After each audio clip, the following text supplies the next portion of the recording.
ఇల్లుంది, డబ్బుంది, కారుంది అన్నీ ఉన్నాయి. అయినా సుఖం అనేటిది లేదు. మనశ్శాంతి అనేటిది లేదు.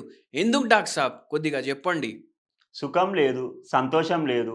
ఎప్పుడు చూసినా డిప్రెషన్ ఉంది. కారణం ఏంది? శరీరంలో డోపమైన్ తగ్గితే ఆటోమేటిక్‌గా సంతోషం అనేది ఉండదు. సో, డోపమైన్ ఎప్పుడు తగ్గుతుంది?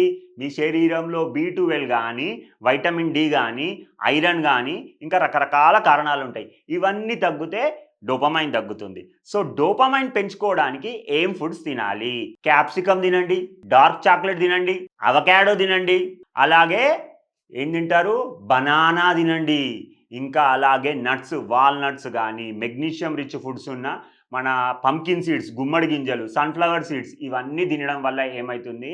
ఆటోమేటిక్‌గా డోపమైన్ పెరుగుతుంది. ఎప్పుడైతే డోపమైన్ పెరుగుతుందో ఆటోమేటిక్‌గా సంతోషంగా ఉంటుంది. సో, హోమియోపతిలో ఎలాంటి మెడిసిన్స్ ఉన్నాయి? స్టాఫిసాగ్రి అని ఒక మెడిసిన్ ఉంటుంది. సెపియా అని ఒక మెడిసిన్ ఉంటుంది.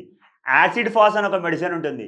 లైకోపోడియం అనే మెడిసిన్ ఉంటుంది. ఇలా చెప్పుకుంటే పోతే హోమియోపతిలో చాలా మెడిసిన్స్ ఉన్నాయి.